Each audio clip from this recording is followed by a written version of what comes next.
Lord. Alright.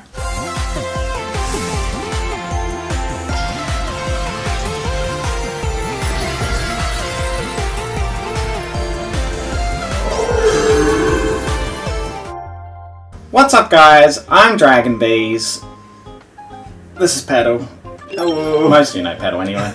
So yeah, I am in Norway still. Different surroundings, different kitchen. So today, after the poll that went out, which all of those were Pedal's choices and you guys voted upon, we are making Komala Log Cake. Komala Log Cake is basically a chocolate Swiss roll, and it will be decorated in a way that makes it look like the log that Komala holds. So the first thing we're going to do is we're going to separate 4 eggs. We've got 2 bowls here. We've got this blue one and then we've got this other one over here.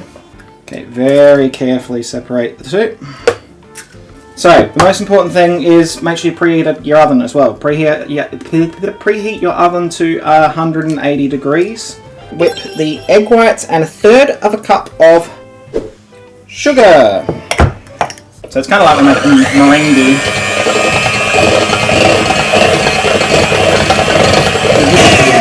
So we're just starting to get to the point. This is what would be considered soft peaks. It's kind of holding its shape, but it's not rigid. Okay. Grab our yolks now. Alright, so 1 teaspoon of vanilla little drop there. extract or essence.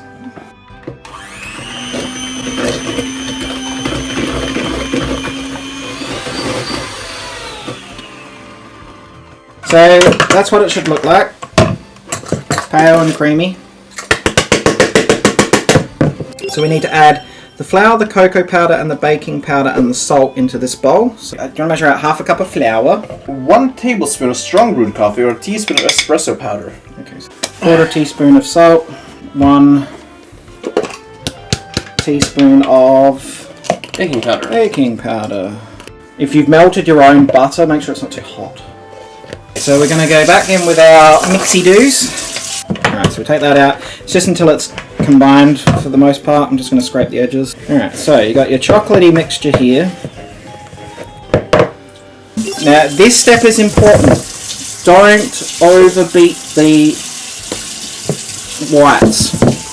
You're folding. So add a little bit in to help break the chocolate down into that mixture. Just a little bit. Don't overdo it because you want the air from the meringue, from the whites to help with the lightness of the mixture.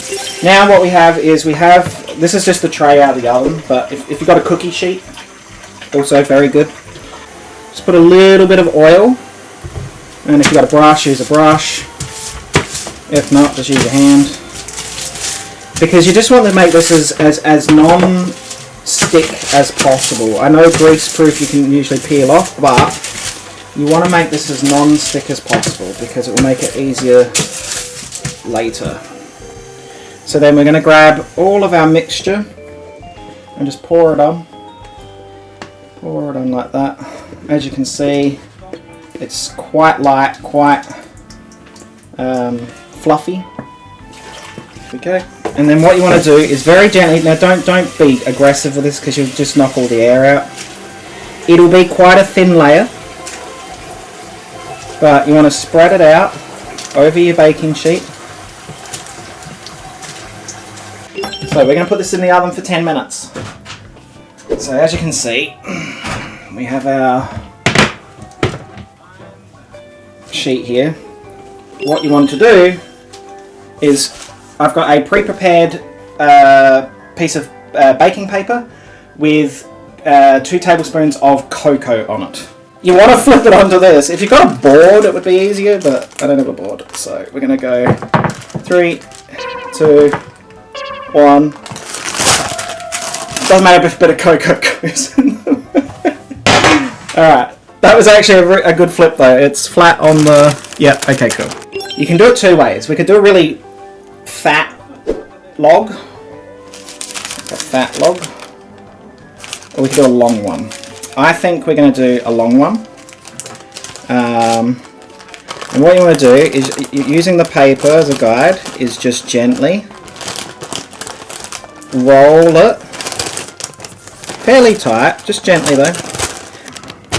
And then once it's completely rolled, use the rest of your paper that you've already got, tuck it back under to hold it together, like so.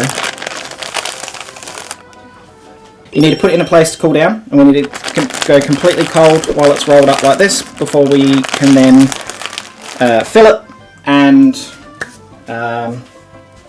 make it look like a log. It's cooling over there, or it's cooled over there. Two things we need to make. We need to make chocolate ganache, and we need to make buttercream icing. Buttercream icing is for the filling, chocolate ganache is for the coating. We're going to do the ganache first because it needs time to cool down. So 200 grams of chocolate. You can use dark or milk, doesn't really matter. Depends on if you want a bitter or a more sweet. This is dark, I think, isn't it? We have the cream, and we need about half a cup. About there. And we put that on to a low heat. And so we're going to let that melt. It's going to do its little melty doos. So basically you just want to melt that together until it softens. Or until it combines, not softens, that's butter. I'm going to guesstimate. That bodes well. About that. It's around 100 grams. Then we're going to need about 1/4 cup of cream cheese. Once again, I'm going to guesstimate because, you know, so that's probably about half of this.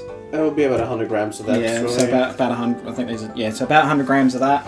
Yeah. So yeah, so we're just melting our chocolate as well while we're waiting. Yep, you're spilling the cream. Oh dear, it's just, as you can see, it's just starting to become. Oh, there's. Oh my god.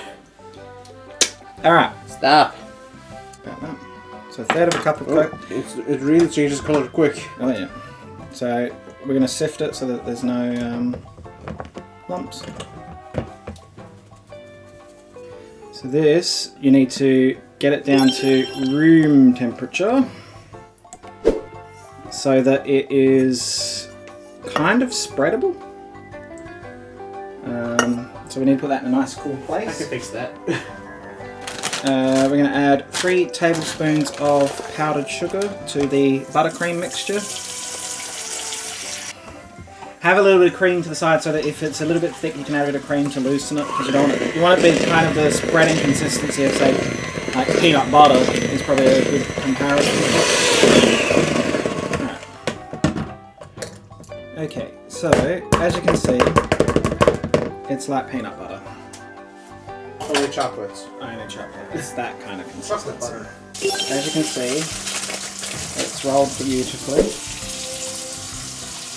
And now we're going to take it to one end very carefully. Just trying to work out this way to roll this. And we're going to unroll it again. Now the reason why you do the first roll, it makes it easier to roll up again afterwards. Now be very gentle with it. Like so. Now we do need to keep some of this icing for final touches. So, but we are just going to take some of it and we are going to spread it out. So get it fairly close to the edges. Don't know if you don't go right to the edge because we are going to trim the edges so that they're straight.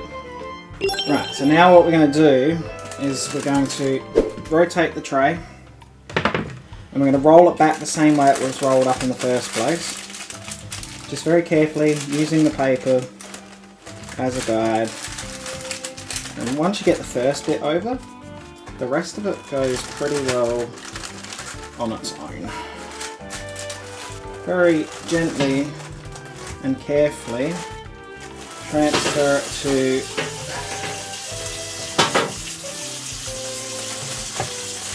the new paper. If you cut it in half and then cut the halves into thirds and trim your ends off, you're going to turn them on their side like so. So we've got six logs. We've got our Ganache. It's now like icing basically. And what we're going to do is we're going to just put a little bit of, we're going to grab a Swiss roll and just spread it on. Doesn't have to be perfect because we're going to do something else with it afterwards. Just on the the sides. So basically what we're doing is we're going to be replicating the bark of a log. Yeah, you've got to be fairly even with your Ganache because yeah, it makes, if you want a lot more Ganache, double the recipe of the Ganache. But I personally don't feel like it needs it. They actually, like, if you look at it from this perspective, right? They do look like... They look like little log stumps. Like if you look around the outside, you got all the like lines and stuff. I'll take a nice photo. But they look like rustic logs. Now normally I would taste these, but we did taste it without the Ganache earlier. I'd like to let them sit in the fridge and set for a bit. Plus we'll be having dinner soon.